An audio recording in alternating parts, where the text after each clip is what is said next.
Good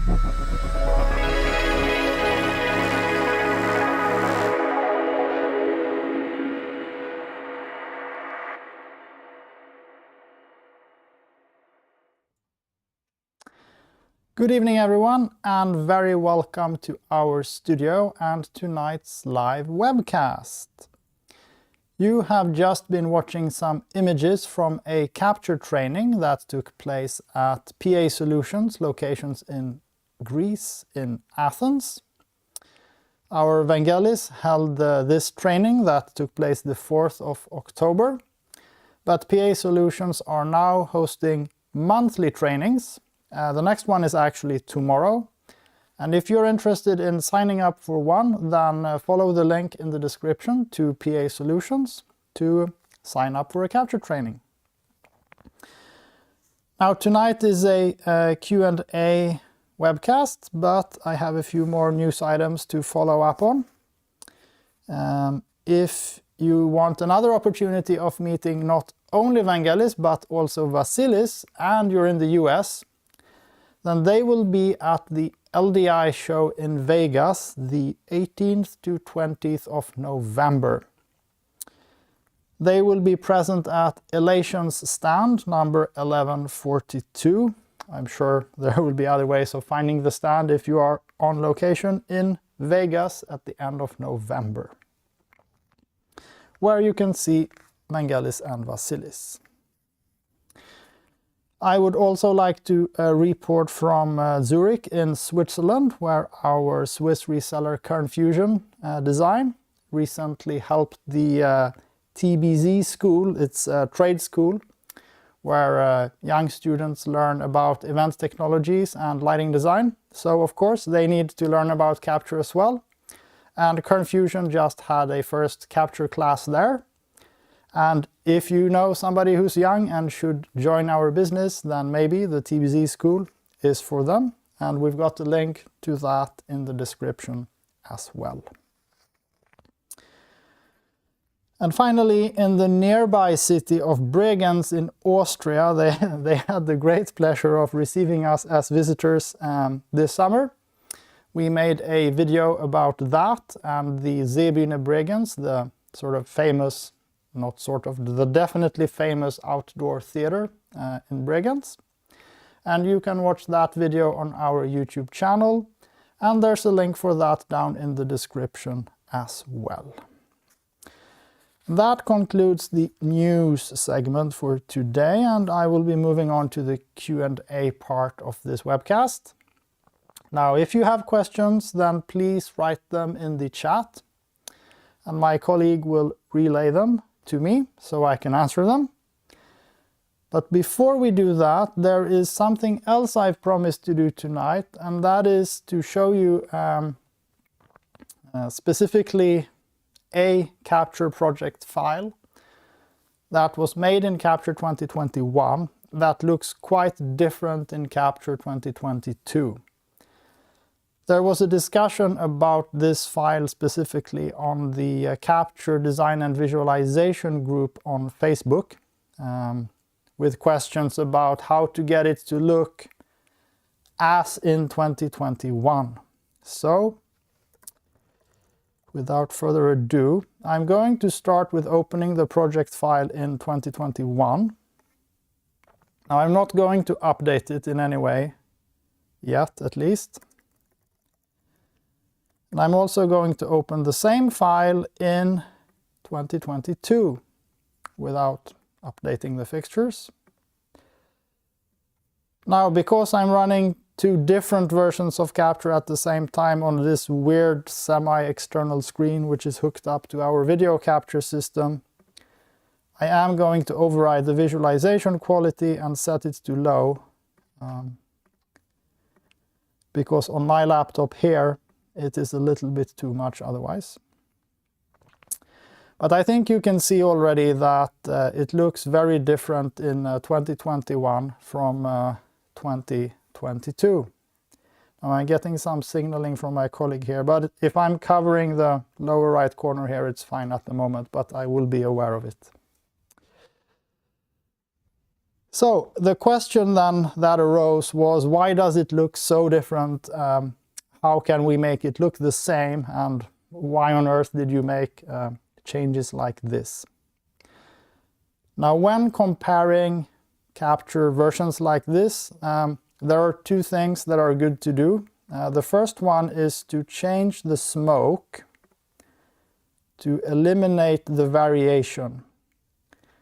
Because as smoke moves and is alive in 3D, it can suddenly become both brighter and darker, and it makes it very hard to make reasonable comparison. So the first thing I need to do is set the variation to 0. And the second thing is the automatic exposure, which is also playing us some tricks here. So in order to be sure that we are comparing the same thing, I'm also going to turn off auto exposure in both versions of Capture. I'm doing the same thing in both versions here, so if you don't see what I'm doing here, that's perfectly okay. So, despite having done that, you can see that things still look quite different.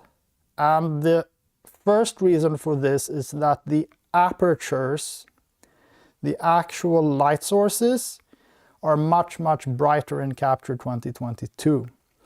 And this is actually a bug fix, because the brightness of the apertures was incorrect in 2021. An easy way of illustrating this is the fact that the lighting on the stage floor down here appears about as bright as the actual apertures themselves, which of course is crazy wrong. Apertures are much, much brighter than the projected lighting some 10 meters away. And because the apertures are so much brighter now in a correct way, we also get a lot more bloom effect. Now, that's not because we have dialed up the bloom effect, it's just that there is more lighting there to trigger the bloom effect. It's also worth noting that the bloom effect, the halo around the apertures, is not only present on apertures. If we have a very reflective floor, for instance, that could also produce the same kind of bloom effect. So there would be no way for us to make the bloom of apertures less bloomish, for instance. It's one piece of logic applied to the full thing. So if we are now looking to make the visualization in 2022 look the same as in 2021, we will want to dial down the bloom effect. And I'm simply going to take it all the way down to 0. The next thing you might pick up on now is that we lost some of the colors here of the apertures. In 2021 they are distinctly magenta, whereas in 2022 they are white. And the reason for this is called, what's it called? Tone mapping. Tone mapping is the concept of changing hues in order to signal brightness. It's essentially the way film and camera negatives used to work, and how digital cameras mimic old technology today and what we are used to seeing. So if you look at any digital camera photo of a stage show, the actual apertures of fixtures are white, even though the lighting they emit is not white. So in that sense, in our opinion, 2021 is much more correct. 2022 is much more correct than 2021 here. But if you don't like it, there is something called hue clamp, which you can increase. I'm not going to pull it all the way up because I'm not a huge fan of that. But you can already see that I got some of the color back of the apertures of the magenta lights. The next thing now is that the visualization in 22 is a little bit darker. So if we want to get the same result, we would need to increase the exposure a little bit in 2022. And the reason for that, and now I'm going to show you the the what's new in 2022 page, and scroll down to improved tone mapping and HDR. Here it is, HDR support. So in order to support HDR, we needed to implement another tone mapping, one that is actually standard. It's the ACES standard tone mapping. That's adaptive to the display brightness of your computer.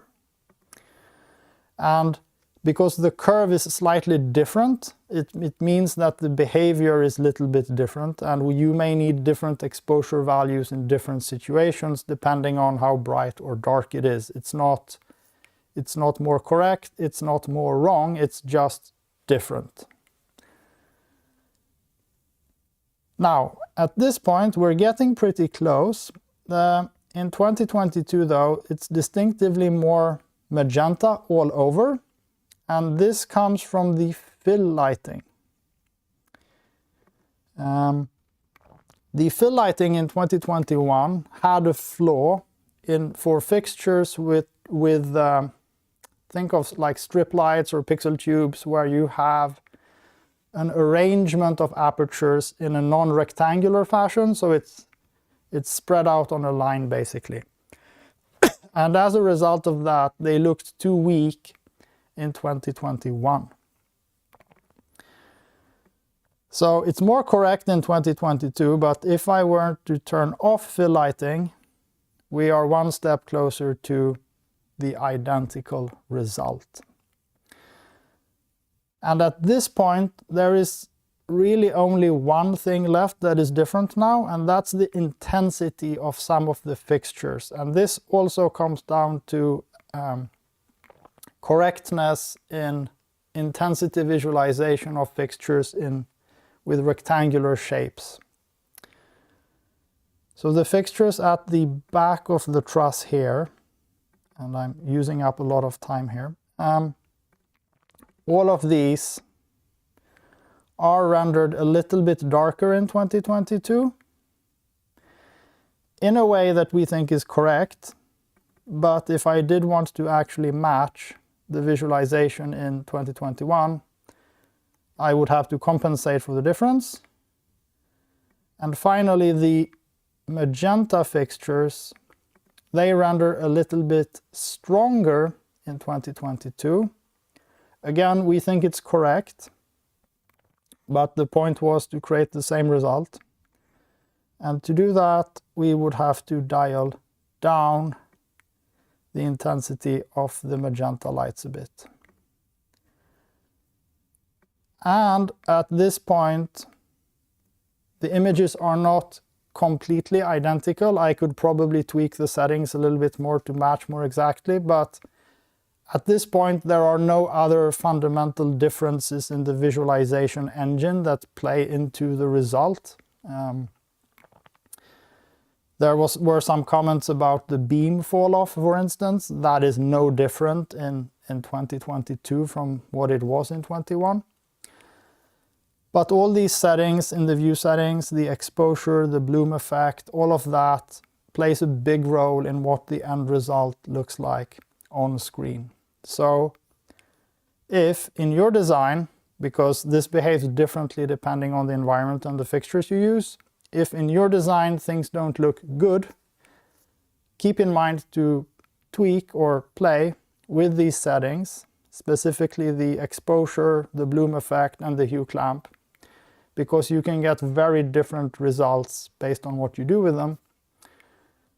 And you need to choose the one that fits your artistic vision best. Now, there may have appeared some questions in relation to what I've been going through here, but it seems not. So in that case, I'm going to jump to the Q&A part here, where I try to answer some of your questions. I have a few old questions in case I need, but it seems there's quite a few new ones anyway. And I'm going to shut this down so that you can see our webpage instead. The first question comes from Jason On. He's asking, do you have a plan to provide a realistic tungsten bulb library like Edison lamp? And I suppose by realistic, Jason, you're referring to things like seeing the filament. That is probably not something we're going to work on fixing at the moment, but I believe Marco Vitale did an amazing job at that. So if you search for it on the Capture Design and Visualization group on Facebook, I think you can find some convincing results. Excuse me. Then we have Sean Savoy, who asks or says, thank you so much for doing this. You are welcome. Now the question is, what is the process to export 3D models from Vectorworks to import in Capture with textures? So there's a few different ways. The recommended way, I would say, is to export from Vectorworks in the MVR format. And then, of course, in Capture, you would use the import model command from the file menu to open the MVR file. The MVR file is based on 3ds content and patch information. So if everything goes well, you should get your fixtures, your patch, your scenery, and your textures.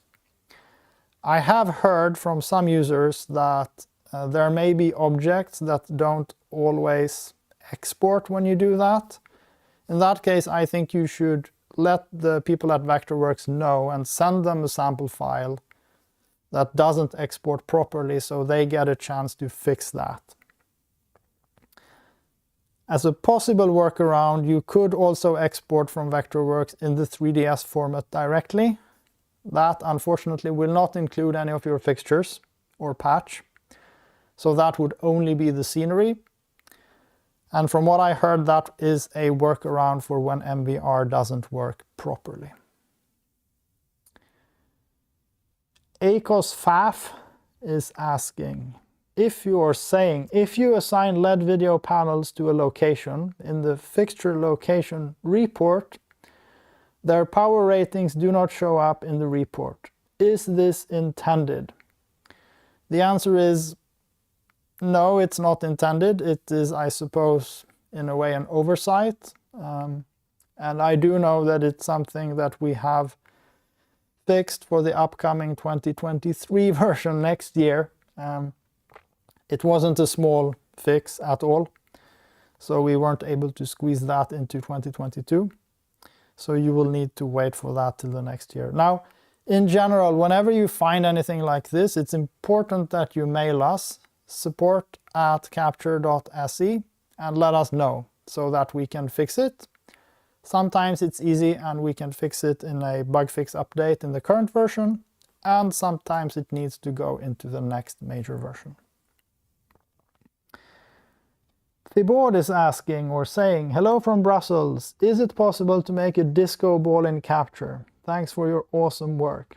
Thank you, Thibaud. There is no good way of making a disco ball in Capture, but there are plenty of workarounds. You can see some in the Capture Design and Visualization group on Facebook. I think most of them are based on putting some lights in a spherical thing. So imagine you pack actual pin spots into the disco ball and spin it. We would like to do something nice here in the future, but I can't say exactly when that will happen. Coolwinder is asking, is it possible to add custom objects with custom weights to a report? Yes. The feature you are looking for is in the library tab, and it's called the report item. It lives here. You drag and drop that into your design and you go to its properties. Here you can set up both power consumption and weight. It's been designed to be grouped along with other objects, so to create objects with weight and power consumption. So I could, if I had drawn my own 3D object of something that consumes power, like, I don't know, a heater maybe, then I would group a report item along with the heater, and then every time I cloned it, I would have more heaters that consume power, although that would be very expensive. Well, not in the virtual world, but anyway. Moving on, Theo YOLO, you only live once, asks us, is it possible to have keyboard shortcuts like one for top view or one for 3/4 view? All keyboard shortcuts in Capture that exist are visible in the menus. We sometimes get asked why they're not in the manual, whereas I would say they are always documented already in the software. You can see exactly in the menus, both on Windows and Mac OS, what the keyboard shortcuts are. Some of them vary between Windows and Mac OS, so that's one reason for preferring to have them here rather than the manual. The other one is that, well, whenever you need a shortcut, it's actually faster to find it here than to search for it in a manual. Thomas Joksch asks whether it's possible to define a position for trusses in order to get them in the position report. Or is it only possible with report elements? So, in Capture there is a system. Let's add some ProLight rectangular truss of some kind. Let's have a section. I'll just pick something here. And let's have a fixture. For some reason I always go for the MMX spot. So now we have as a fixture on a piece of truss. Now the fixture has a property called location, which is editable, so I can type something here. But there is a system around this in Capture, and it's based on the truss's unit property. So if I call this truss LX1, now I go back to the fixture, you will see that it actually says LX1 now, and that's because the closest truss to the fixture, within some reasonable limits, has a unit property set to LX1. So if we now were to make, say, an equipment report, and we add the location property, so we have the fixtures table, so let's add the location column. This now says LX1 for the fixture, and similarly for the truss table, if we can find it. Yes, this is a little bit awkward, but it works. Now we've got the location property here for the truss as well. Now the reason that you can edit the location property manually of the fixture is, imagine it's way out here, there's no truss near it, so the Capture doesn't pick anything up, but for whatever reason you want to make sure that is included in LX1 as well, then you can enter that manually. And the report now says 2 MMX spots, both on LX1. So I hope that answers the question. Moving on. Yes, we do have a fair bit of time left. This is good. Sebastian K asks how do you add animated characters and make it move? Now Capture does not support animated assets, which means if you want to make anything move in Capture, you have to work with the DMX mover or the DMX rotator. Now that moves or rotates the entire object. If you want to create things like, for instance, we have in the demo movie for HDR, which has robots moving their arms. Now if I can find, well, they are moving their legs and their arms. Then in this case, each robot consists of multiple parts that have been pieced together using rotators and movers. So that would be the workaround if you want to animate a character itself. It's a feature we would like to add in the future to import animated characters, but we are not there yet. Ronald Salas asks whether we have any plans to make a generic video projector where you can choose a custom optical ratio and custom lens shift. Yes, we do have plans for the future to do some better things with the generic fixtures in the library so that they will be more editable. I guess you'll just have to hold out for a future version of Capture and see what happens there. That, I think our top priority there actually is to tackle LED tape and LED strips so that you can specify your own dimensions. But manually adding lenses to the video projector is also a pretty important thing. William Gallo writes, I'm having problems to unlock my Serial OS Symfony 2022 because I lost access to my email. Is there another solution to unlock my Serial? William, reach out to us on support@capture.se. If you can provide some tangible proof of ownership, it could be even just maybe a screenshot of the, well, if you don't have the key file, that will be hard. I'm sure we can work something out anyway. Often you've worked at a company before, maybe that doesn't exist, but there are search engines on the internet where you can see pages that once existed. I think it's called the Internet Wayback Machine. As long as it's reasonable to us that everything is in order, I'm sure we will get your license back for you. We're not trying to extort new licenses from weird situations. I've been at it for half an hour, so we are approaching the part in the webcast where if you add more questions, chances are I will not have time to answer them. So I think we're closing the question submissions for tonight.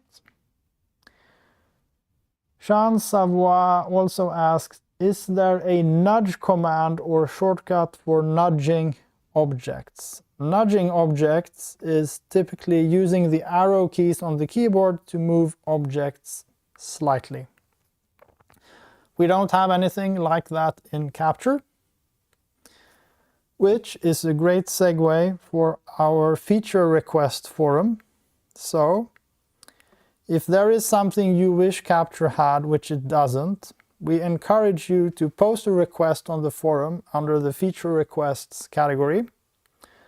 We track feature requests quite seriously, and occasionally we will also ask you some questions back to better understand how you would like things to work or why you are asking for them in case they don't make perfect sense to us, which can happen. So if you need a feature, post on the forum or send us a mail at support@capture.se. Sometimes it's related maybe to a secret project that you can't share on the forum. That's okay. Any project files or pictures you send to us by email will be kept secret. You do not need to be worried about us leaking any of your design files in any way. Weiner222 asks, will a more realistic prism simulation be on the cards at some point? Yes, definitely, and the point is already here. So one of the actual benefits of GDTF is that in the GDTF file format, manufacturers can provide accurate specifications of prisms. That is, the exact location and size of the facets, because a 3-facet prism could be anything from 3 overlapping circles to 3 sparse circles. Fixture manufacturers that have provided prism definitions in GDTF are helpful, because then we can import the Prism definitions from the GDTF files and incorporate that into the library. But again, the manufacturers need to provide accurate Prism specifications or it will not work. We are not going to be bringing every fixture in on the market and measuring it, because there's literally tens every week and it would simply be an impossible task. Sebastian K is also asking, is it possible to visualize pixel effects such as in Claypaky Linear or SGMP5? To some extent, yes. As long as you are programming them manually with DMX, we can show the pixel effects. I also know that we can show some random strobe effects on the pixel, but if you are talking about the media server style pixel engines, then the answer is no. We're not able to do that at the moment. And the final question or the last question for tonight, I believe, is, and that is a Russian name I cannot pronounce, but the question is, often one color is needed for perspective so that the object is flooded with light, and for the top view so that the device is not flooded with color and only the contour is highlighted. I'm sorry, I don't quite get that. Maybe we would need an image to understand the question. There is one more question though, and that is, please make presets for choosing colors in layers. And I do believe I understand that question. I believe it relates to the color picker we have in the layers, where it's not possible to save colors. For those who don't know, we had to replace the Windows and Mac OS built-in color picker with our own, because there were issues specifically with the Mac OS one. So we have changed the color picker in 2022 to this. We made an update relatively recently where we also added the palette down here to make things easier. And in 2023 there will also be the ability to save colors you've mixed so that they're also stored inside the project file itself. But that will be in 2023 because it required file format changes and stuff that we couldn't work into a simple bug fix. So with that, I would like to thank you all so much for watching tonight. I hope I will see you soon again in our next webcast, which is probably some 4 weeks away from now. Since you all have so many great questions, chances are there will be a lot more Q&A webcasts, because we find it very useful to have some interaction with you wherever you are located. So, thanks for watching and see you soon again.